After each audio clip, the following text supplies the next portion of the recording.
Ah, este es. Historia de ovnis, episodio 1. Ah, vale. Desde hace miles de años, diferentes culturas antiguas a lo largo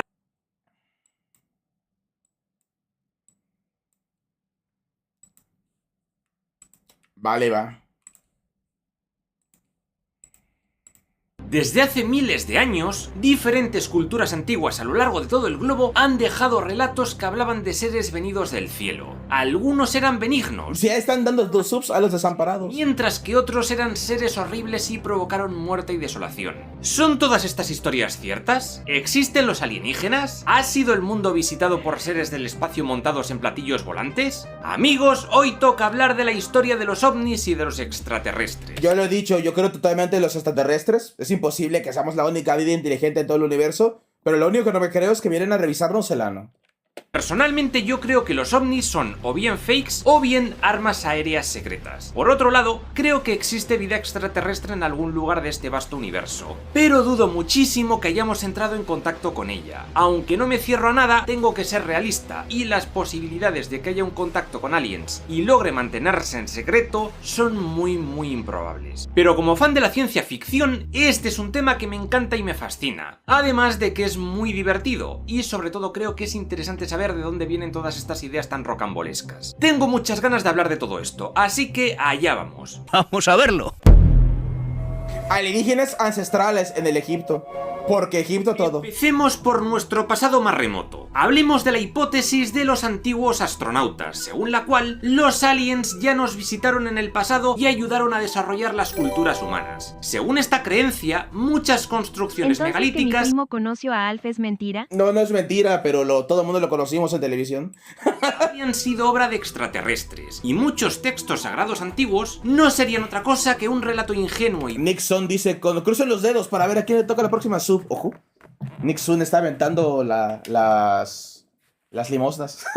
primitivo de estos primeros contactos con seres de El cambio. ¡Cambio! el sarcófago de Pacal el Grande, rey de los mayas de Palenque. ¿No os parece que representa a un alien sentado en una especie de nave espacial con un cohete de propulsión en la parte trasera? No. Parece como que Lo que afirmaba un suizo llamado Eric von Däniken parece que está sentado en un retrete demasiado complicado, más de lo que debería ser. en su libro publicado en 1968, Recuerdos del futuro. En él decía que las pirámides de Egipto, las pirámides mayas, Stonehenge o las líneas de Nazca tuvieron que ser construidas por aliens porque los humanos en la antigüedad eran básicamente idiotas. Sabemos que el Nixon 17. Tira 2 palos y dice que sea rápido. grabado representa al propio monarca junto a diferentes figuras jeroglíficas bien conocidas, como las llamas del inframundo o un árbol de la mitología maya, el Waka-chan. Lo del árbol sagrado es un mitema o arquetipo que se repite en cientos de culturas por todo el mundo, igual que la adoración al sol a través de dioses solares. Estas coincidencias, tanto artísticas como religiosas, según Däniken, se deben a que todas las culturas tuvieron un origen común, y ese origen común son los aliens, que nos dieron una cultura primigenia. Pero en realidad, adorar al sol, a los árboles o mitificar diluvios es algo común porque todas las putas culturas del mundo han visto el sol y es una fuente de vida, o han mitificado la fauna y flora de su alrededor porque les daba de comer, o han tenido problemas Porque el sol no lo sintieron como lo sentimos ahorita, cabrones. Si no lo verían como una cosa iracunda y violenta. con inundaciones y climas horribles. Es normal que muchas culturas coincidan en crear mitos sobre estas cuestiones. Hablando de diluvios, hablemos de una de las teorías más famosas de estos antiguos astronautas. Según diversas interpretaciones del libro apócrifo de Enoch, que amplía el Génesis bíblico, Dios era un alien y tenía como subalternos a 200 ángeles, los llamados observadores, llamados así porque eran también aliens cuya misión era vigilar a los humanos. Ah, caray. Unos de ellos desobedecieron a Dios y empezaron a tener hijos con humanas, y de ahí salieron los Nefilim, que, según algunas traducciones, vendrían a ser gigantes mutantes. Cuando Dios se enteró de esto, apresó a todos los observadores y creó un gran diluvio para destruir a todos los Nefilim y a todos los humanos, los cuales habían recibido muchísimo conocimiento prohibido por parte de los ángeles. Uno de ellos ellos avisó a un tal Noé, y este y varios amigos suyos lograron sobrevivir construyendo un gran arca. Danny Ken incluso decía que la destrucción de Sodoma fue realizada por alienígenas con armas Yo concuerdo termonucleares. contigo, Psycho. El universo es tan grande, que es estadísticamente imposible que seamos los únicos, de ahí a que sean inteligentes, es otra cosa. Probablemente solo encontremos animales cuando conquistemos las estrellas. Cuando conquistemos las estrellas. Otra galaxia. Y también que en el libro de Ezequiel, en su capítulo primero, este profeta tiene la No te veas tan visión de los lejos. primeros ovnis de la historia, pues se narra que vio bolas de metal resplandecientes y también a unos seres humanoides con alas. Aunque claro, si leéis el capítulo, todo es tan ambiguo como el famoso Apocalipsis, del que ya hice un análisis en este otro vídeo. Estos teóricos de los antiguos astronautas también dicen que el niño Jesús era un extraterrestre que llegó a la Tierra en un platillo volante, vista como la estrella de Oriente por los magos, y que Belén. dejaron en la Tierra para Belén. salvar a la humanidad. Vamos a Belén. Luego tendríamos a Zecharia Sitchin, del que ya hablé en otro vídeo. Este tipo es famoso por coger los textos sumero-babilónicos, como el Enuma Elis o el Atrahasis, traducirlos a su manera, de forma errónea e interesada, evidentemente, y crear con ello un relato muy loco, muy de fumao. Decía que los dioses mesopotámicos eran los hijos de Anu, los Anunnaki, a los que también llamaba Nefilim. Estos seres venían del planeta Nibiru para absorber todo el oro de la Tierra, y estos Anunnaki habrían creado a los Homo sapiens mediante ingeniería genética para usarles de esclavo extrayendo oro. Mi tesoro. Aquí también se mezclan historias de David Icke y de Anton Parks, que son conocidos por hablar de los reptilianos, pero de esto ya hablaré más adelante. Por otro lado, Robert Temple hablaba de los Dogones, una tribu africana, de Mali concretamente, que supuestamente tuvo contacto con extraterrestres hace 5000 años. Se dice que los Dogones tienen un gran conocimiento astronómico en lo que respecta a Sirio. Pues vaya pinches modas que los dejan los marcianos, coño. Un Temple, los Dogones decían que Sirio era de donde venían unos seres medio anfibios Mira, Godzilla. que solían reunirse tiempo atrás en un lago cercano. Godzilla, lo sabía. Afirmaban que sabían que Sirio era un sistema triple, con 3 estrellas juntas, algo que la ciencia moderna no descubrió hasta 1995. Temple escribió en 1976 El misterio de Sirio para dar a conocer todo esto. Sin embargo, Carl Sagan le rebatió en otro libro, El cerebro de Broca, de 1980. Básicamente, Sagan decía que la única fuente de todo esto de Sirio y los Dogones provenía de un antropólogo llamado Marcel Griul, pero es que luego otros investigadores que trabajaron estudiando a los Dogones nunca escucharon a esta gente decir nada de Sirio ni cosas Hay un así. podcast Nos en está YouTube que engañando, se que nos llama engaña. Leyendas Legendarias, y tiene 2 programas de hora y media sobre el libro de Enoch. Tiene de todo por lo que resumen ellos: gigantes, reptiliananos, ovnis, brujas y demonios. Reptilianos, o sea, enanos reptilianos o cómo. Que nos diga la verdad. Existe un jeroglífico en el templo de Abidos donde podemos ver un helicóptero de combate, el coche de Luke Skywalker y la nave de Futurama. ¿Cómo qué? En realidad esto es debido a la superposición de 2 o 3 símbolos, lo que causa una pareidolia. Sí, que- Es decir, un fenómeno Sí que parece la nave de Futurama, psicológico donde nuestro cerebro interpreta una imagen con otra cosa que nos suena, aunque no tengan nada que ver. Si veis bien esta imagen, podéis comprobar que son varios Reptilianos, símbolos perdón, superpuestos que autocorrector. generan esas imágenes. Es decir, que todo es cosa de... La casualidad. ¿Qué me decís de estos aliens que podemos encontrar en la tumba del gran visir Tajotep? Pues que no son aliens, sino jarrones con plantas, quizás racimos de uvas, como podemos ver en esta otra representación. Las pirámides no fueron construidas por extraterrestres y ovnis con motores gravitacionales. No quitemos mérito a culturas que vinieron antes que nosotros. Además, si habéis visto mis vídeos sobre el antiguo Egipto, se puede ver Puta madre, 7 videos. una evidente progresión desde la construcción de los primeros templos, mastabas y luego pirámides. Como ya vimos, algunas de las primeras pirámides salieron mal y se fueron a la mierda, pero por ensayo y error fueron mejorando. Ensayo y error. Que todavía nos quedan por saber muchos detalles sobre Es gracioso hasta que te das cuenta y procesos que vidas se perdieron en ese error.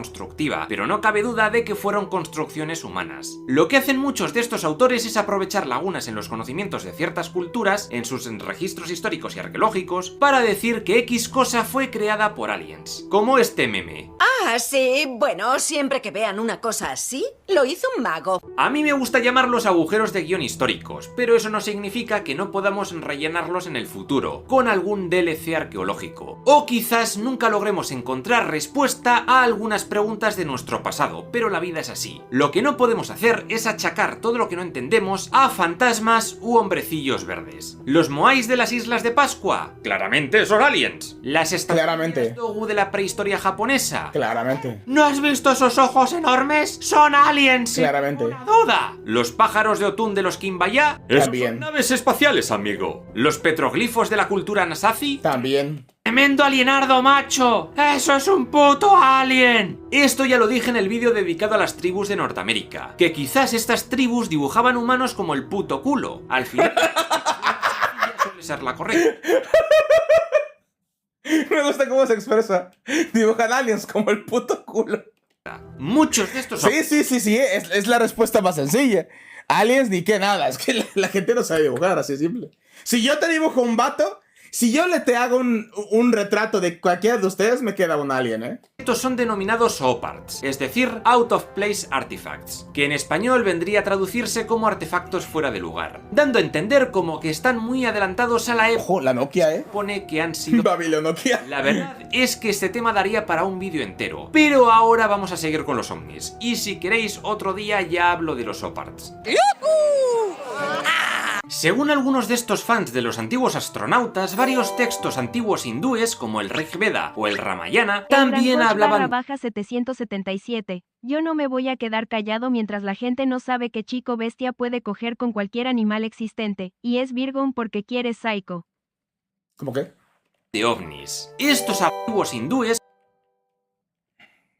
Si con esfuerzo hay gente que sabe dibujar manos hoy en día, como el Rig Veda o el Ramayana, también hablaban de ovnis. Estos artefactos realmente se llaman vímanas, y según la mitología hinduista, estas vímanas eran carruajes voladores en los que iban los dioses. Pero es igual que si dijéramos que el carro de Apolo es también un ovni, y también hay que tener en cuenta que muchas de sus representaciones en dibujos y así son bastante actuales. También, por otro lado, algunas representaciones de humanoides con cabezas redondas y grandes ojos A lo mejor es hidrocefalia, ¿no? vistas como que había algo alien allí, como las pinturas rupestres de Tassili Nayer en Argelia, las de Wonjina en Australia, o las de Valca Monica en Italia, o un señor saludando en las líneas de Nazca. Por otro lado, los cráneos alargados también son cosa de aliens, como vemos en las representaciones del faraón Akenatón y en la de su esposa Nefertiti, así como en muchos cráneos de antiguos habitantes de la zona del Perú. Lo de Akenatón pudo ser solamente una moda estética, como los filtros de Instagram de hoy día, mientras que en el antiguo Perú, culturas como la Paracas o la Nazca tenían la costumbre de poner a algunos niños tablas en la cabeza para alargarles el cráneo. Para el tema de las calaveras de cristal podéis ver el vídeo que hice sobre Indiana Jones 4 en mi otro canal, Agujeros de Guión. It's fucking cool. En resumen, da igual la forma de la cabeza. El vato tiene mi estilo de humor, de dar un remate con un clip, pero él utiliza puros de clips de un programa, debe ser, porque todos tienen el mismo marco. Como se salga Y mínimamente yo intento usar animes, caricaturas, cartoons, todo eso. de la norma, ya es un alien. En fin, que todo esto de la paleoastronáutica es un intento de llenar el vacío de conocimiento que realmente existe en la historia. Pero por un lado, esos vacíos se rellenan con explicaciones de unos aliens que nos ayudaron a evolucionar, dejando a la vez por contestar qué procesos siguieron esos aliens. Me gusta la parte de nos ayudaron a evolucionar y no cogimos con ellos, o sea... Si esta historia la escribió un pokefílico, follar. Para haber alcanzado esos avances que tienen. Al final son teorías que intentan rellenar lagunas creando otras más grandes. Parecen guionistas de la saga de Star Wars.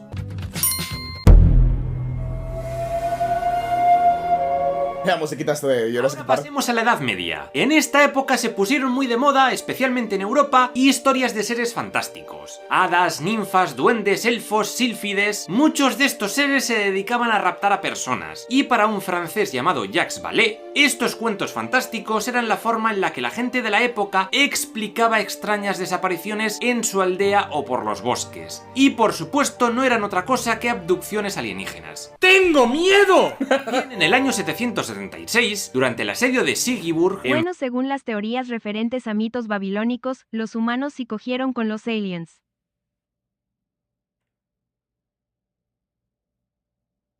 ¿Eran como Gamora o...?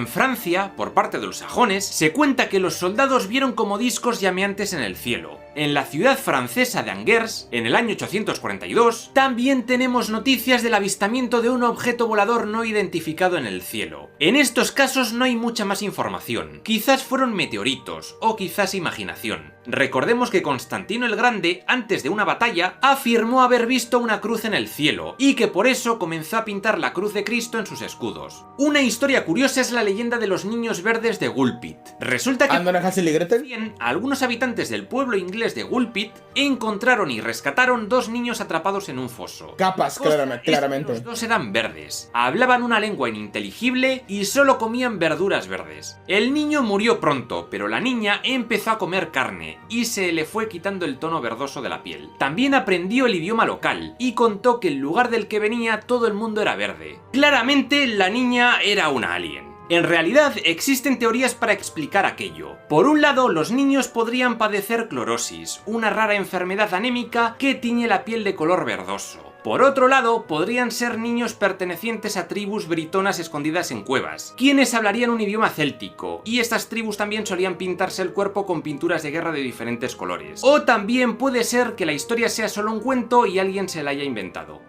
Yo voy más por ahí. Vaya mierda. Luego en arte... Yo voy más por ahí, que alguien... Había mucho tiempo ocioso y dijeron, ¿sabes qué?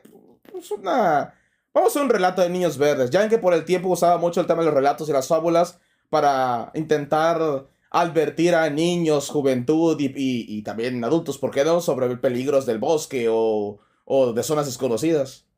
Tenemos un fresco de 1350 titulado La Crucifixión, que está en el monasterio Visoki de Kani, en Kosovo. En el cielo se pueden ver dos objetos que podrían ser meteoritos, pero con personas dentro. Sin embargo, todo apunta a que son representaciones personificadas del sol y la luna. Y es que en el cristianismo ortodoxo esta era una representación común. Por ejemplo, podemos verlo también en la crucifixión de la iglesia de Karanlik, en Capadocia, Turquía, construida dentro de una cueva. ¿Y esta invasión de naves en plan Independence Day? Pues este es un retablo titulado La fundación de la iglesia de Santa María Mayor en Roma. Son nubes, ¿no? Pintado por Masolino en 1428. ¿Dónde ves los aliens? Yo veo mucha nube.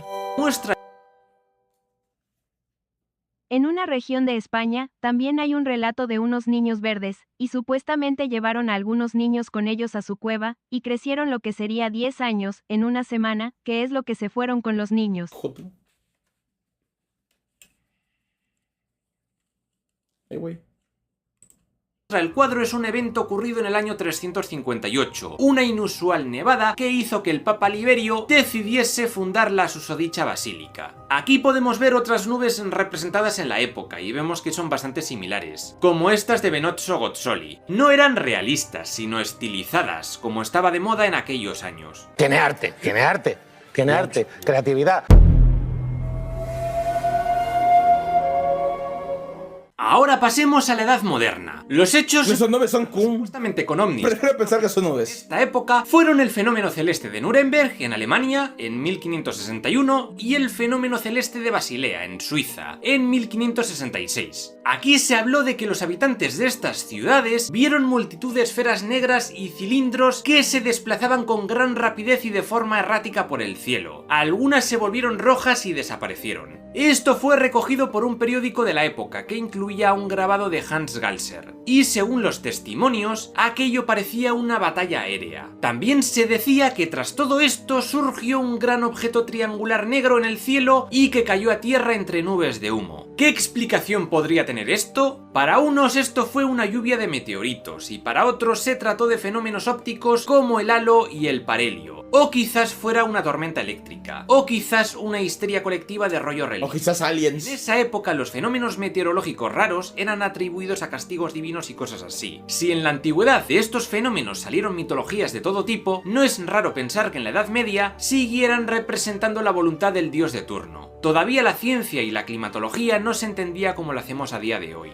Hombre, a mí la ciencia me encanta. De esta época moderna también destacan muchos cuadros con objetos que muchos han interpretado como de procedencia extraterrestre. Vamos a ver algunos ejemplos. En la Tebaide de Paolo Uccello, de 1460, vemos un ovni rojo al lado de Cristo. El problema es que no es un ovni, sino un capelo cardenalicio con sus cordones y lazos. Resulta que el que está al lado de Cristo en la cueva es San Jerónimo, o San Girolamo, quien se convirtió en un ermitaño tras renunciar a su oficio eclesiástico. Y que deje su sombrero cardenalicio tirado en el suelo representa ese abandono. La Anunciación con San Emigdio es un retablo italiano de Carlo Crivelli, y aquí se ve un rayo de luz que proviene del cielo. Esto no tiene mucho misterio, pues el tema de la obra es la concepción de María por el Espíritu Santo. Ah, chingado, con un láser desde arriba. A ver, María, abre bien las piernas. No debería burlarme.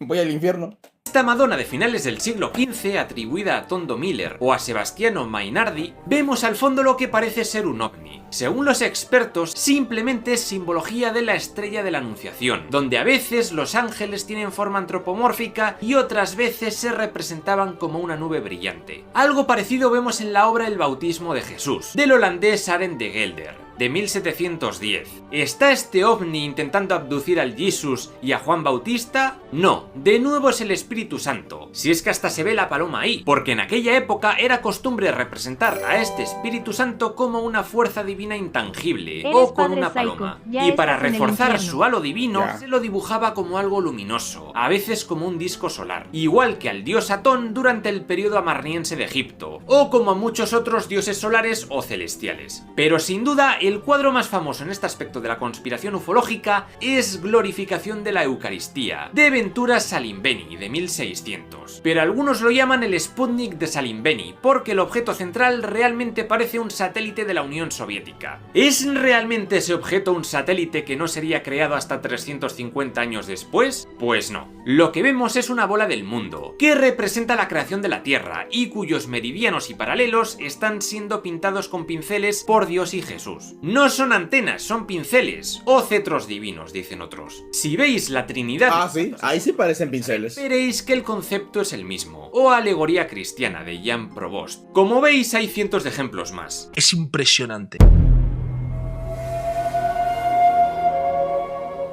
Llegamos al siglo XIX. Entre la revolución científica y la revolución industrial, Mira la de Pink Floyd. comenzó a entender un poco mejor el mundo en el que vivía. Se popularizaron miles de teorías nuevas para explicar nuestro origen, como Darwin y demás. Pero en el tema alien me interesa el astrónomo francés Camille Flammarion, quien en su obra La pluralidad de los mundos habitados, de 1862, habló, y creo que por primera vez, al menos de forma científica, de la idea de vida extraterrestre. En aquella época esta idea se puso de moda porque algunos astrónomos, como Giovanni Schiaparelli, al observar Marte a través de los telescopios, veía como canales en su superficie, y pensaron que podrían ser carreteras o cosas así, aunque en realidad luego se descubrió que eran ilusiones ópticas de las lentes de aquellos mismos instrumentos. Aún así se pensó Una mancha en la lente, literal. y apareció el término marciano. Por otro lado, a finales de este siglo se puso muy de moda todo el tema del espiritismo. La gente pensaba que, a través de un medium, cualquiera podía comunicarse con sus seres queridos muertos o incluso también con seres de otro planeta. Esto se generalizó con la Sociedad Teosófica, creada en Nueva York por Madame Blavatsky. Unió filosofía occidental, doctrinas hinduistas que no entendía bien y espiritismo, y empezó a decir que la reencarnación del alma podía hacer a cualquier persona reencarnarse en otros humanos de la Tierra o también de otros planetas. ¿Por qué no? Esto llevó a los ocultistas de aquella época a suponer la existencia de otras humanidades por todo el universo. Por ejemplo, la medium ginebrina Helene Smith recordaba haber sido la reencarnación de María Antonieta, de una princesa hindú del siglo XV y de un visitante de Marte. También la medium Vesta la Viesta decía que se comunicó con varios aliens a través de la proyección astral. Finalmente destaca el famoso ocultista Aleister Crowley. A ver,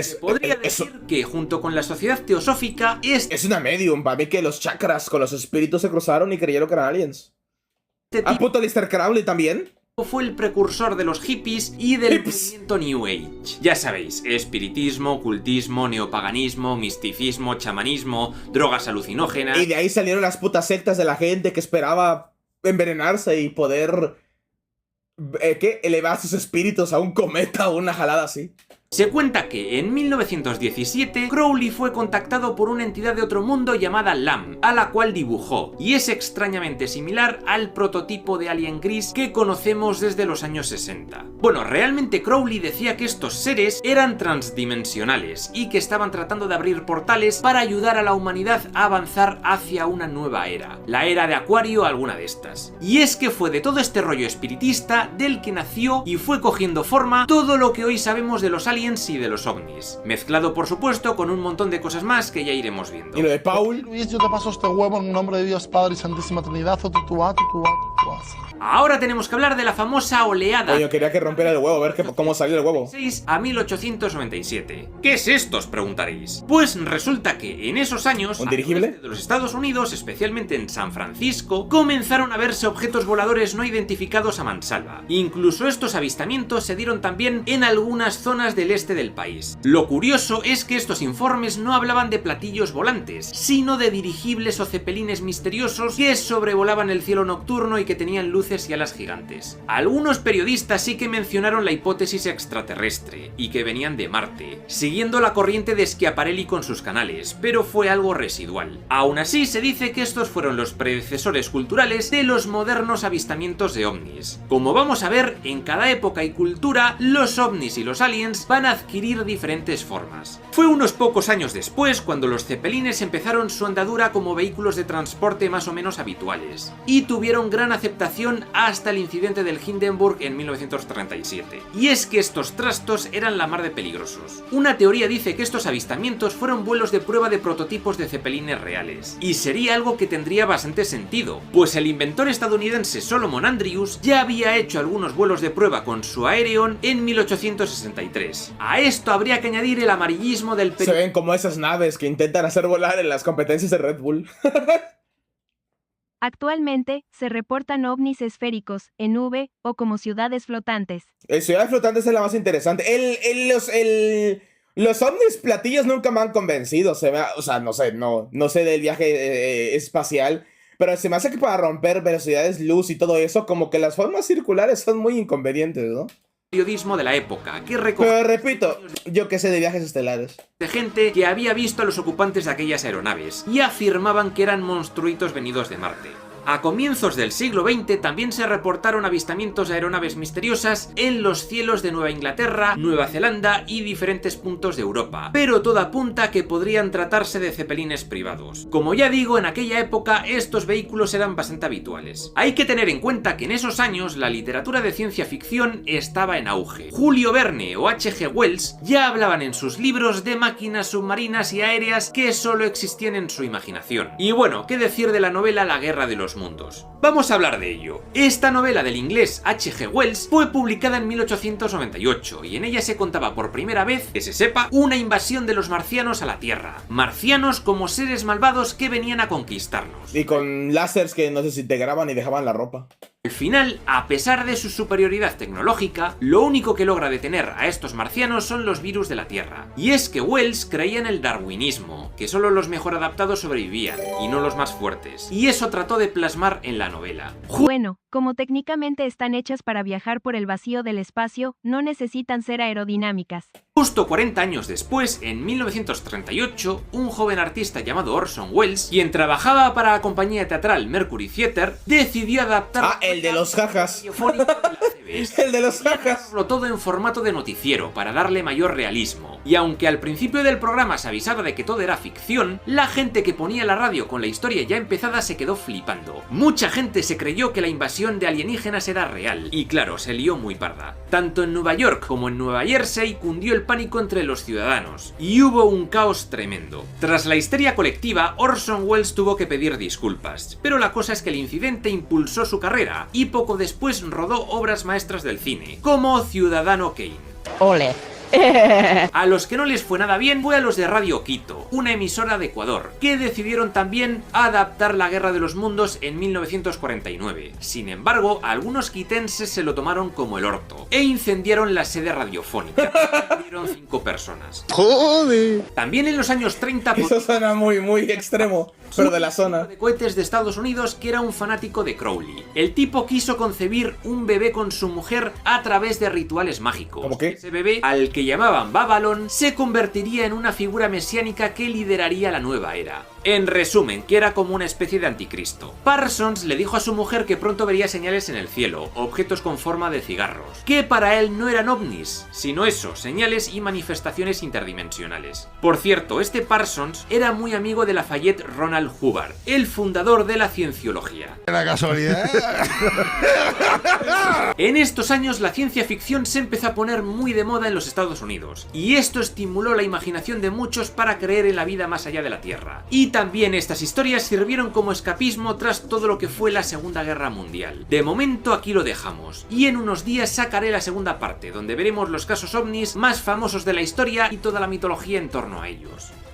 La profecía de Nostradamus, la parte 2 una vez. Toca conocer la historia de los ovnis a partir de los años 40. Esta es la segunda parte de esta serie. Si quieres ver la primera, el enlace saldrá aquí arriba.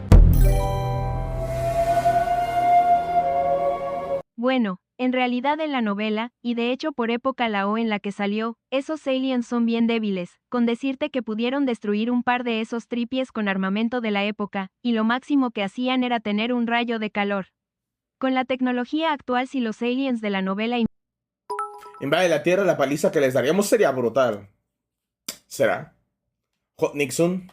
A ver, regalado otra suscripción. En 1939 comenzó la Segunda Guerra Mundial y Europa se sumió en el caos más absoluto. A finales de 1941, tras el ataque japonés al puerto estadounidense de Pearl Harbor, Estados Unidos decidió entrar en la guerra. Durante este conflicto, muchos pilotos militares, sobre todo británicos, reportaron haber visto esferas luminosas volando junto a ellos. Nunca atacaban, simplemente parecían acompañar al avión un rato y luego ya desaparecían. Como los de la Armada de los Muertos. Fueron denominados Foo Fighters, o cazas de fuego. Los aliados pensaron que serían algún arma secreta nazi, mientras que los nazis creían que sería algún arma secreta británica. La teoría más aceptada es que los pilotos vieron rayos globulares, un fenómeno asociado a las tormentas eléctricas que todavía no se conoce del todo bien. O quizás fuera un efecto similar a los fuegos fatuos o fuegos de San Telmo, de los que ya hablé en el vídeo de Magallanes. O quizás fueran sondas espías alemanas, no se sabe. En esta época también se contaba el cuento de los gremlins, unas criaturitas que se dedicaban a sabotear la maquinaria de los aviones. Esto fue muy popular entre los pilotos de la RAF y luego un ex piloto británico. Una forma de excusarse por manejar mal esas madres y dañarlas. No la dañé, es que se me subieron criaturitas que empezaron a desarmar todo el rollo. Llamado Roald Dahl, lo adaptó a cuento y luego salieron en la peli de The Twilight Zone y en la saga de películas de los Gremlins. Pero quedémonos con los nazis porque también existen historias muy locas de esta gente relacionada con los ovnis y con los extraterrestres. Ya ahí salieron los jefes de Metal Slug.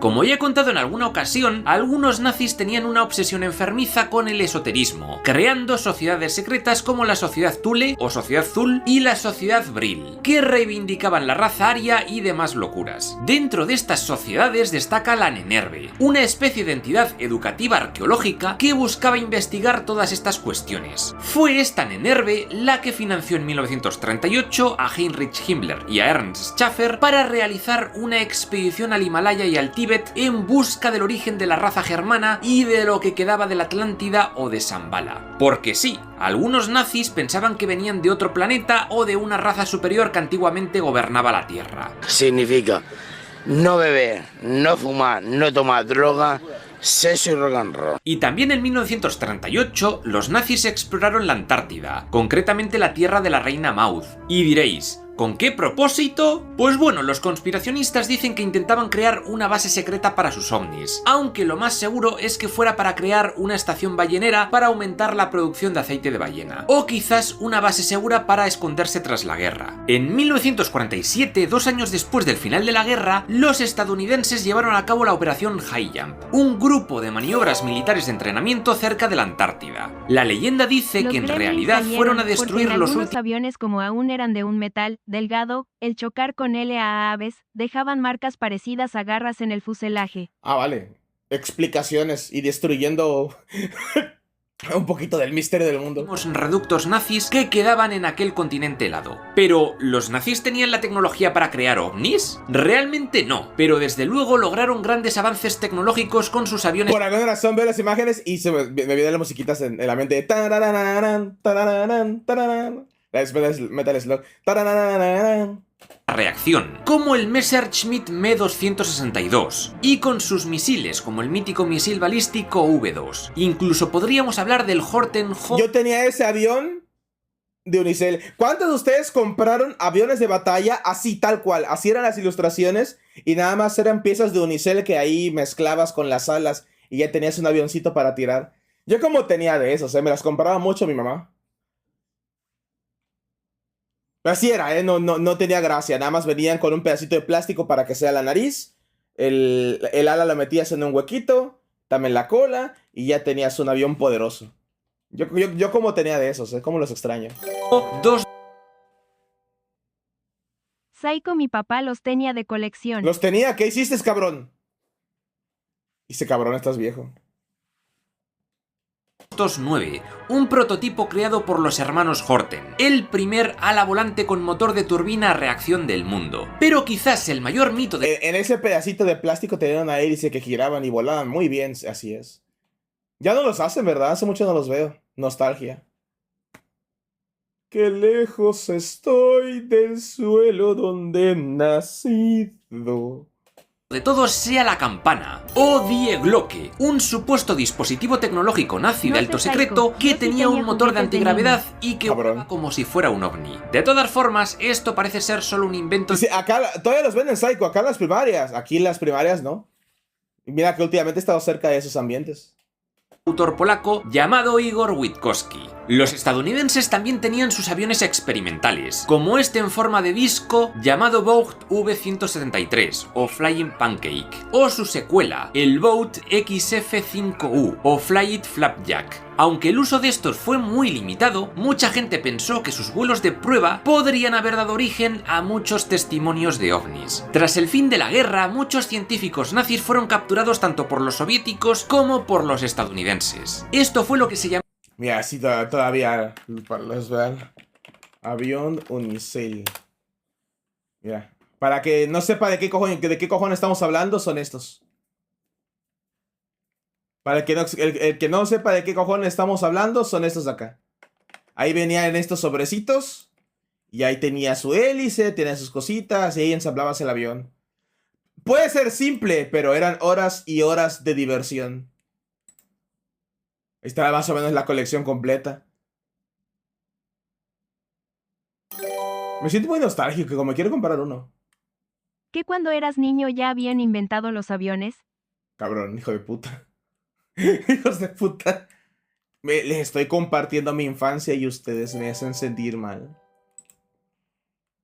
Justo lo busqué XD y si mi papá los tenía, pero los sacrifico para que jugáramos. Llamó Operación Paperclip. Destaca Werner von Braun, ingeniero alemán encargado de los V2 y que colaboró en el proyecto Apolo para enviar al hombre a la luna. Por cierto, esta... Del 1 al 10, ¿qué tanto te prende la reina alien de Dog Doggers? 10. 40. La combinación entre nazis y ovnis y... sí, no he querido googlear la regla 34 de la reina de Marte.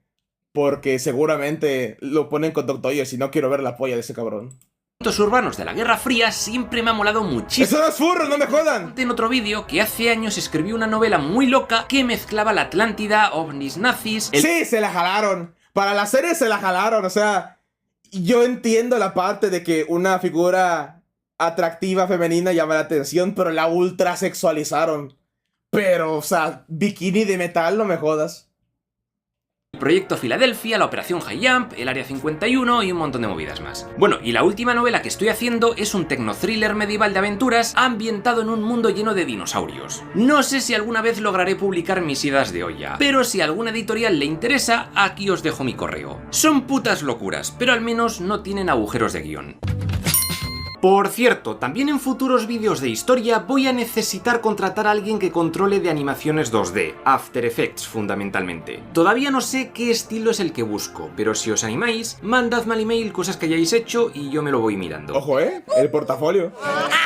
En fin, volvamos a los Estados Unidos. En los años 40 la ciencia ficción estaba de moda, pero no tanto en el cine sino en radio, literatura y revistas, como puede ser Amazing Stories. Esta revista, cuyo editor era Raymond Palmer en aquellos años, publicó en 1945 un cuentito a un tal Richard Saber. Esta historia, titulada I Remember Lemuria, hablaba de una poderosa civilización prehistórica que construyó ciudades avanzadísimas en cavernas terrestres y que tenían un idioma protohumano llamado Mantong. El problema es que se fueron de la Tierra por la radiación solar y dejaron a sus descendientes, los Teros, que degeneraron en seres sádicos a los que llamaron Deros, y que se dedicaban a secuestrar humanos para torturarles o comérselos, y que usaban rayos para provocarles pesadillas y esquizofrenia. Y según Saber, estos Deros todavía secuestraban a gente en el... ¿Qué pedo con esos dibujos hechos con IA?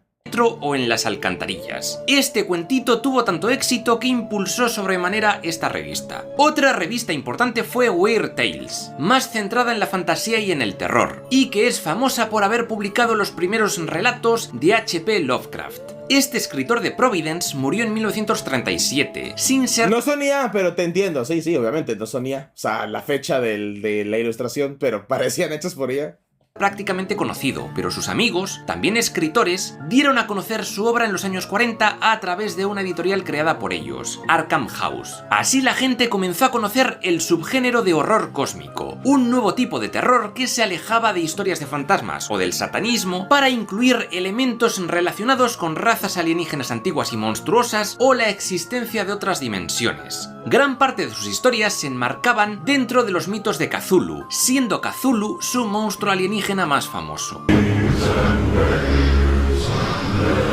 Ese mismo año, 1945, ocurrió el incidente del vuelo 19. 5 aviones militares estadounidenses desaparecieron frente a la costa de Florida de forma misteriosa. Primero hubo interferencias por la radio, la brújula parecía haberse vuelto loca, y ¡buf!, se desvanecieron y nunca les encontraron. Y por si no fuera poco, un hidroavión Mariner que fue a su rescate acabó estallando en el aire y no hubo supervivientes. Aquí comenzó a popularizarse el mito del Triángulo de las Bermudas. Unos decían que bajo aquel triángulo marítimo existía una base alienígena que derribaba aviones y hundía barcos que osaban pasar por allí. En realidad, el lugar es una de las zonas más transitadas del mundo y no hay ningún misterio. El accidente del vuelo 19 se explica por un error del teniente Charles Taylor, que perdió el rumbo y se dio cuenta de su error demasiado tarde, cuando él y sus compañeros se quedaron sin combustible sobre el Atlántico. Accidentes de avión de este tipo eran muy habituales en esa época, ya que no existía la tecnología de radares que tenemos hoy día. Hay que comprarse teléfonos ya especiales para todo esto. El 24 de junio de 1947 ocurrió el considerado primer avistamiento moderno de un objeto volador no identificado. Este es el caso de Kenneth Arnold, un piloto privado que, mientras sobrevolaba el monte Rainier, en el estado de Washington, afirmó haber visto 9 objetos inusuales surcando el cielo. La reina Marte no tiene PICs en la verde con el Pato Lucas, la mayoría son con Marvin. O si las tiene no se le ve su chilito, aunque hay 57 PICs Futanari. El pájaro acaso a buscar relato de 4 la reina marciana. Arnold estimó su velocidad cabrones hornis km/h y los describió como una mezcla entre un boomerang y platos de cocina. De esta descripción se acuñó el término platillo volante o disco volador. Pero esa forma como de boomerang, ¿no os recuerda un poco a los Horten? Yo ahí lo dejo.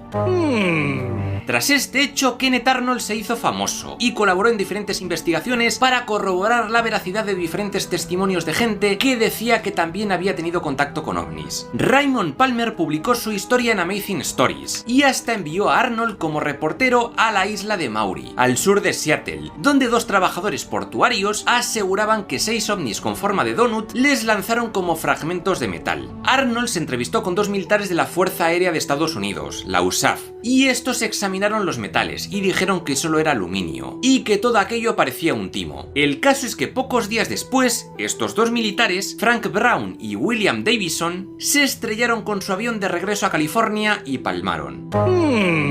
Aún así, el FBI concluyó que todo el tema había sido un montaje de una empresa de seguridad privada de Tacoma para acojonar a los propietarios que tuvieran casas de vacaciones en la zona y que los contrataran para vigilarlas en su ausencia. Por su parte, uno de los trabajadores del puerto, Harold Dahl, habló de que recibió la visita de un extraño tipo con un traje oscuro que le dijo... Dice, estamos viendo teorías conspirativas, ¿cómo podemos meter la regla de 4 en eso? Marcianos, la reina marciana. A ver, no. Normalmente les digo, cabrones, por favor, dejen de pensar con el pene un rato, pero no, yo también pensé en eso.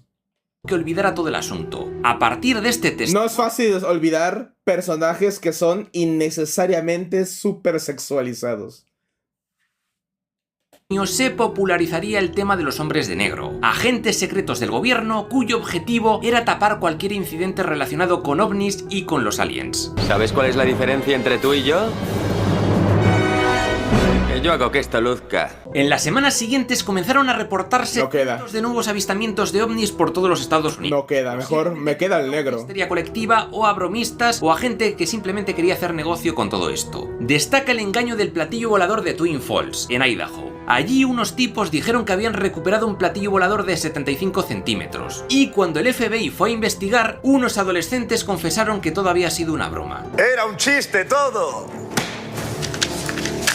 Brillante. Y ahora tenemos que hablar del famosísimo caso Roswell. Ocurrió el 2 de julio de 1947, apenas un mes después del avistamiento de Kenneth Arnold. Parece ser que, en esa fecha, un ovni se estrelló en un rancho del estado de Nuevo México, y el granjero William McBrazel, testigo de la explosión, descubrió unos restos metálicos. Rápidamente llamó al sheriff, luego este llamó al ejército y pronto todo el lugar fue acordonado. Los periódicos de la zona se hicieron eco del tema, sobre todo el Roswell Daily Record, que dijo que habían capturado un platillo volante. ¡Ojo! La nave Futurama, ¿Serías un hombre negro competente o serías el equivalente de policía gordo y flojo de los chicos poderosos? ¡Yo un hombre negro!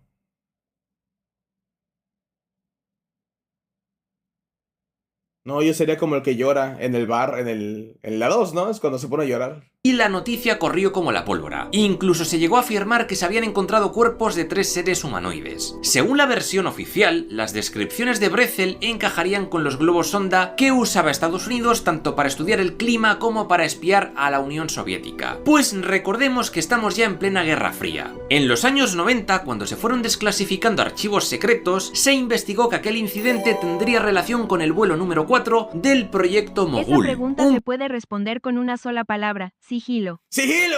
Un proyecto de alto secreto que pretendía utilizar globos a altas alturas para recabar información sobre la Unión Soviética y sus pruebas con bombas nucleares. Esto es algo que tendría sentido, pues Roswell estaba en medio de varias zonas de prueba. En White Sands se experimentó con misiles V2 alemanes. En los laboratorios de Los Álamos se llevó a cabo el proyecto Manhattan, el de Oppenheimer, y en el desierto de Alamogordo, en el Trinity Site, tuvo lugar la primera explosión nuclear de la historia, en julio de 1945. También existen muchas teorías que dicen que la primera detonación nuclear de la historia fue la que despertó a los alienígenas y que a partir de entonces empezaron a espiarnos, para seguir de cerca nuestros avances en este tipo de armas. Pero volviendo a Roswell, lógicamente el gobierno de USA tenía motivos de sobra para lanzar una cortina de humo, y primero intentó impedir cualquier publicación relacionada con el asunto, pero cuando vieron que la gente decía que aquello fijo que era un ovni, se decidió dejarlo e incluso fomentarlo a escondidas. Y es que era mejor que todo el mundo se distrajera pensando que era un platillo volante que lo que en realidad era una máquina para espiar a Rusia. Así, el incidente de Roswell se convirtió en una leyenda de la ufología. Todos los arquetipos y tópicos de ese tema surgieron a partir de aquí. Que si los hombres de... Ojo, este video se va a llenar, o se llenó en su momento de hates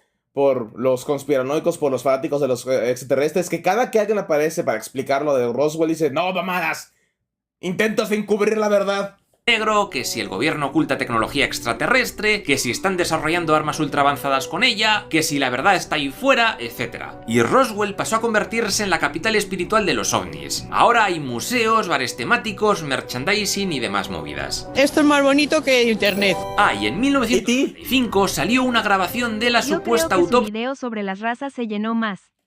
de uno de los alienígenas que murieron en Roswell. Yo era muy pequeño, pero recuerdo haber visto esto en el telediario y me dejó de piedra. Pero claro, luego se descubrió que era un timo llevado a cabo por un londinense llamado Ray Santilli. Fue un cortometraje que hizo y que vendió a diferentes televisiones por muchísima pasta. Y Santilli no reconoció el fraude hasta 2006. ¡Basta de tanta mentira! Ante todo el revuelo con el tema OVNI, el gobierno de los... ¿Cómo? ¿La autopsia alien no fue verdad? Estados Unidos tenía que poner orden, y entonces, en la base aérea de Wright-Patterson, en Ohio, se crearon varios proyectos para investigar estos casos ovnis a nivel nacional según ya no puedo creer en nada establecido. El primero de estos proyectos fue el Proyecto Signo, de 1947. Aquello era un poco como en Expediente X. Un grupo conjunto de militares y científicos investigaron un total de 273 casos ovni para buscar si había algo extraterrestre en ellos, y concluyeron que todos tenían explicación científica. Sin embargo, un pequeño grupo de esta comisión sí que creía que los ovnis podían ser naves de otro mundo. Los casos de mayor trascendencia, ocurridos en el 48, fueron tres. Madura, Psycho, oblígame. Fue el incidente ovni de Mantell, donde el joven capitán Thomas Mantell persiguió un ovni con su avión y acabó estrellándose y muriendo. El segundo fue el Gorman Dogfight, donde el piloto George Gorman vio un Foo Fighter sobrevolando Fargo. Y el tercero fue el encuentro de Childs Whitted, donde dos pilotos comerciales vieron un objeto luminoso sobre Alabama. Según las investigaciones de este grupo, los dos primeros casos fueron debidos al avistamiento de un globo Skyhook y el tercero a un meteorito. Por cierto, el supuesto comité que investigó todo esto fue el llamado Majestic 12, pues estaba compuesto por 12 altos cargos. Había sospechas de que los ovnis eran en realidad aviones espías similares a los que ya habían desarrollado los hermanos Horten, pero fabricados por la Unión Soviética. En 1948, el proyecto Signo se convirtió en el proyecto Grudge, proyecto Rencor. Su propósito era investigar el fenómeno ovni, pero con la premisa de que no existen volantes extraterrestres. Finalmente, el más famoso es el proyecto de 1952, creado por Charles P. Cable, dirigido por el capitán de la USAF, La idea era determinar si los ovnis eran un peligro para la seguridad nacional o no. El astrónomo Joseph Allen Hynek fue consultor del proyecto y uno de sus miembros más importantes. Hasta tiene una serie propia con Aidan Gillen haciendo de él. Tras recoger más de 12.000 informes, en 1969, este proyecto concluyó que la gran mayoría de incidentes ovnis eran malinterpretaciones de fenómenos naturales o avistamientos de aviones de prueba. Otros muchos casos fueron calificados como fraudes, y solo un 6% quedaron como inexplicables. Basta de tonterías, Mulder. ¿Qué está pasando aquí? Por cierto, este Ruppelt decidió llamar a estos platillos volantes como UFOs, es decir, Unidentified Flying Objects, siendo su equivalente español ovnis, u objetos volantes no identificados. Es famoso el suyo de 1956, donde básicamente contaba su experiencia estudiando ovnis. Como curiosidad, también existen los OSNIs, objetos submarinos no identificados, pero eso es otra historia. Por su parte, Hynek creó el concepto de encuentros cercanos. Dijo que había tres tipos de encuentros con seres de otro mundo. Los encuentros de primer tipo era un avistamiento de cualquier cosa en el cielo. Los encuentros de segundo tipo implicaban una evidencia física del aterrizaje de un ovni, como interferencias, marcas en los cultivos y esas cosas. El tercer tipo ya sería encontrarte con un ovni y con entidades biológicas humanoides. Más tarde se añadieron más tipos. El cuarto sería una abducción. El quinto sería el contacto telepático. El sexto sería la muerte de un humano o animal por culpa de un alien. El séptimo sería la creación de un híbrido alien. El octavo, cuando hay un contacto permanente con una entidad alienígena. Y el noveno sería una abducción con tortura, sufrimiento y muerte. Qué majos, ¿eh? El décimo es cuando van juntos a un espectáculo de lucha libre y te invitan unas palomitas. El onceavo es cuando comparten un helado.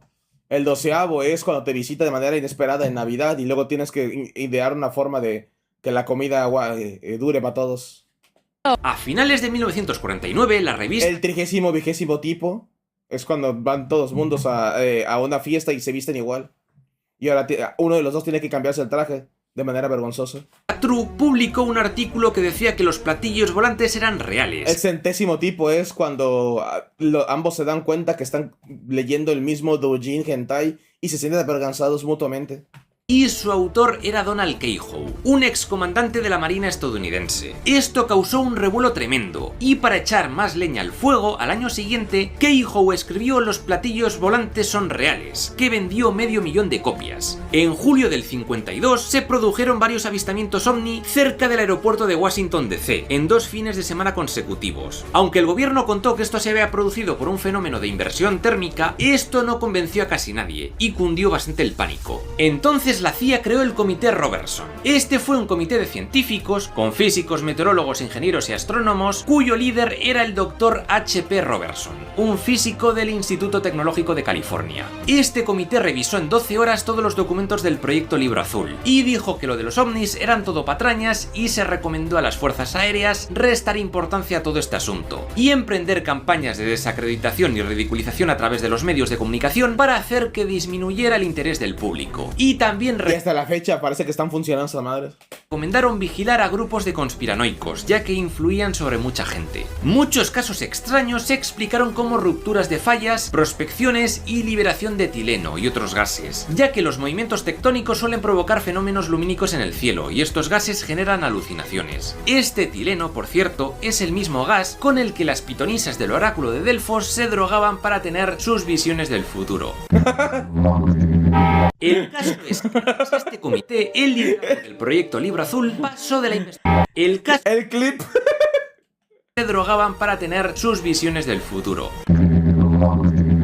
El caso es que tras este comité, el liderazgo del proyecto Libro Azul la musiquita y todo lógica seria para convertirse en una especie de equipo de relaciones públicas con el único objetivo de desacreditarlo todo. Ruppelt, Flash gordo, por esta nueva dirección, abandonó en 1953, aunque Hynek se quedó hasta el final. En los primeros años de investigación, Hynek fue muy escéptico. Decía que la mayoría de informes sobre ovnis tenían una explicación racional. Sin embargo, aunque nunca vio ninguno de estos objetos voladores, fue poco a poco abriendo la mente. Tras muchos años de investigación, llegó a la conclusión de que había muchos casos genuinamente inexplicables. ¡Saluda a Hitler! Siempre abogó por un enfoque científico riguroso para investigar estos fenómenos, pero aún así nunca descartó la hipótesis extraterrestre, pero tampoco la promovió abiertamente.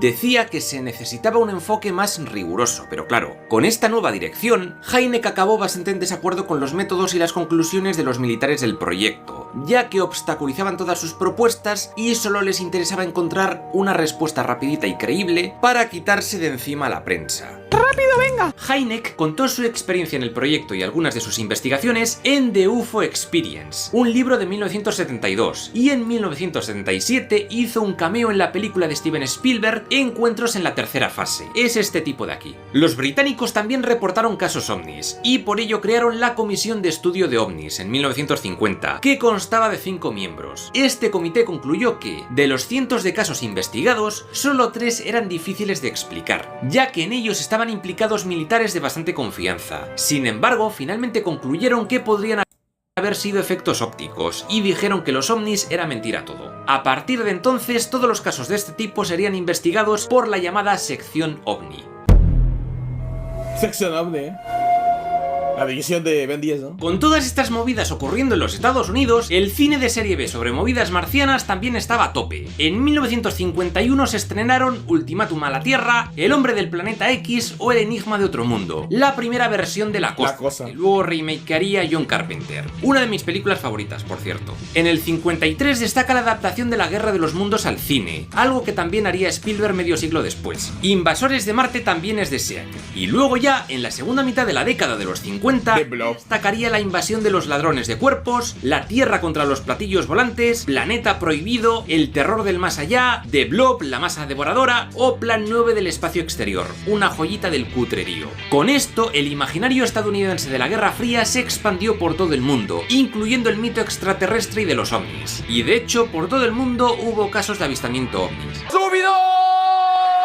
Y aunque hubo muchos avistamientos reales, aunque no se sepa de qué, también mucha gente empezó a inventar que había sido contactado por extraterrestres para ganar popularidad, ya que en aquella época todos estos testimonios salían en prensa y televisión, y siempre había fanáticos queriendo escuchar más casos de estos. Cuanto más rocambolescos mejor. Y a esto sumadle gente con gran necesidad de casito, de llamar la atención, de sus 5 minutos de fama o con problemas mentales. El cóctel perfecto, vamos. Y de este asunto hay que hablar de George Adamski, un tipo de origen polaco propietario de un restaurante en California. Adamski decía que a finales de los años 40 había visto varios ovnis con forma de cigarro, pero lo gordo llegó en 1952. No vio aliens ni ovnis. Es el puto vicio que le hacía alucinar. Pues estando en un desierto californiano tuvo contacto con aliens. Dice, pero Blob era terrestre. Bueno, la versión extendida, no. En las versiones que yo conozco vienen siempre de un meteorito. De tipo nórdico, es decir, humanoides altos y rubios. A estos nórdicos también se les suele llamar pleiadianos, por venir supuestamente de las Pléyades, o también venusinos, por venir de Venus, y en general son pacifistas. Se habían preocupado por los humanos tras las primeras detonaciones atómicas, y por ello firmaron un acuerdo de paz con el presidente Eisenhower en 1950. Ah, cabrón. Adamski decía que se comunicó con aquel alien llamado Orton gracias a la telepatía, y este le invitó a subir a su nave para llevarle de turismo por diferentes planetas del sistema solar. Tras esta experiencia, Adamski publicó varios libros, como Flying Saucers Landed, que fueron unos exitazos en la época. En estos libros, Adamski publicó supuestas fotografías de ovnis. Parece ser que muchas eran bulos, y que lo que en realidad había fotografiado era la parte superior de una lámpara de queroseno tirada. Pero el caso es que sí, se parecen. Se quedó grabado en la cultura popular. También en esos años, un mecánico de aviones llamado George Van Tassel creó un evento anual de temática ovni en su aeródromo de California. Esa fue la convención de naves espaciales de Giant Rock, en pleno desierto de Mojave. En estas convenciones hubo mucho intercambio de ideas ufológicas y de creencias New Age. Resulta que Tassel era un fanático del mundo esotérico y vivía en aquella roca junto con un grupo de meditación. Según contaba, un día un alien le despertó y le dijo cómo rejuvenecer, y para ello construyó el Integratron, una estructura revelada por aliens para lograr la extensión de la vida humana. Lo que pasa es que murió antes de acabarlo. ¡No, joder! La ironía. A lo largo de los años 50, el gobierno de los Estados Unidos puso en marcha diferentes proyectos para desarrollar aviones ultraavanzados, muchos de los cuales tenían forma de platillos volantes. El caso más conocido es el del Avrocar, creado en 1953, un avión a reacción de forma circular que no terminó de funcionar del todo bien. Se cuenta que los planos de... ¿Te voy a dar 2 horas? No, ahorita acabamos y ya nos vamos. Ya mañana comenzamos el streaming con las 2 horas. Hot TOPPIC Psycho. En las filtraciones los de Game Freak dejaron un archivo con todos los permisos de los servidores de su disco. Este trasto fueron robados a unos ingenieros nazis en una granja en Praga. Aunque ojo, porque algunas fotografías de estos aviones experimentales están trucadas, como esta que sale en todas partes. También, siguiendo los diseños de los hermanos Horten, se crearon diferentes aviones de ala volante. Los más antiguos fueron el Northrop YB-35 y el Northrop YB-49, que se probaron a finales de los años 40. Debido a problemas técnicos, la producción de estos aviones fue cancelada. Los proyectos para desarrollar aviones supersónicos de ala volante no volverían a florecer hasta los años 80, cuando se dieron cuenta de que eran buenos para evitar los radares. Eso condujo al desarrollo del bombardero furtivo Northrop Grumman B-2 Spirit. A su vez, uno de los hermanos Horten, que estaba refugiado en Argentina, desarrolló para el gobierno de este país algunos cazas a reacción, como el IAE-37 a la Delta. Es impresionante. Como ya digo, en los años 50 hubo muchísimos casos ovnis, y no voy a explicarlos todos. Solo vamos a ver algunos de los más famosos. Por ejemplo, las luces de Lubbock, en Texas, se trató de una formación inusual de luces vista por mucha gente. Un hecho que se explicó diciendo que una bandada de chorlitos había reflejado la luz de unas nuevas farolas de vapor recién instaladas en el pueblo, algo que no terminaba de cuadrar mucho, y se piensa que el gobierno encubrió un avión secreto de prueba. Otro caso fue el incidente Mariana, de agosto de 1950, ocurrido en Great Falls. O sea, ¿como que unos pajaritos reflejaron luces, tú? Nick Mariana, gerente de un equipo de béisbol, vio una tarde varios objetos voladores y rápidamente agarró una cámara de 16 milímetros que tenía en el coche y grabó todo lo que pudo. Luego el ejército le borró casi toda la grabación y explicó que en realidad lo que había grabado eran reflejos de 2 aviones de combate F-94. Uno de los casos más curiosos es el caso del monstruo de Flatwoods. Ocurrió en Virginia Occidental en 1952 y una noche varias personas de la zona del condado de Braxton vieron un objeto brillante cruzar el cielo. Les traigo paz. Un granjero local. Les traigo amor. Fue a ver qué había pasado, y cuando llegaron, la luz de la linterna reveló una figura alta, monstruosa, con la cara roja y puntiaguda y unas manos con forma de garra. Todos huyeron y nunca más lo volvieron a ver. Las investigaciones posteriores concluyeron que la luz había sido un meteoro entrando en la atmósfera y que el ser alienígena era un búho o una lechuza encaramada a un árbol. En el 53 destaca el incidente Kinross. En él, un piloto de la USAF de nombre Félix Moncla persiguió un ovni que avistó en su radar, y tanto el ovni como él desaparecieron misteriosamente sobre el lago superior. Dicen que este ovni se trataba en realidad de un avión de la Fuerza Aérea Canadiense, pero el gobierno de este país saca imágenes porque todo lo que ha estado hablando, al menos de los últimos años, hay o película o serie, ¿verdad? lo negó en rotundo. Salvo algunos restos del avión, a Moncla nunca le encontraron. Algo similar a lo de Flatwoods ocurrió en el encuentro Ese de monstruo Kelly. Es idéntico a unos bruja que describió un policía en Monterrey en el año 2000, lo Saco Maussan.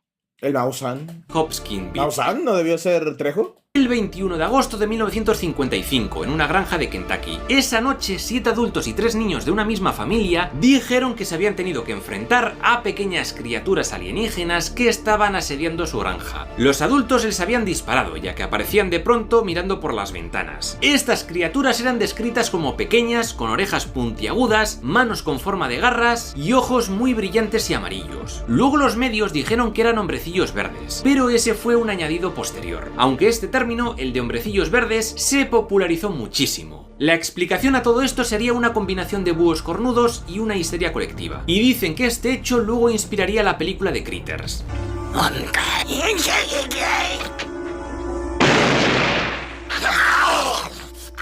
Y vamos a acabar con la considerada primera abducción alien de la historia, o al menos la primera gran documentada. Y no ocurrió en Estados Unidos, sino en Brasil, y es el caso de Antonio Vilas Boas. Este granjero de 23 años estaba, en la noche del 16 de octubre de 1957, tan tranquilo arando sus campos en Minas Gerais, cuando, de pronto, una nave aterrizó por allí, y de ella bajaron unos aliens que llevaban escafandras. Tenían los ojos azules y medían 1,50. Nada más verle, le agarraron y le metieron con violencia en el ovni.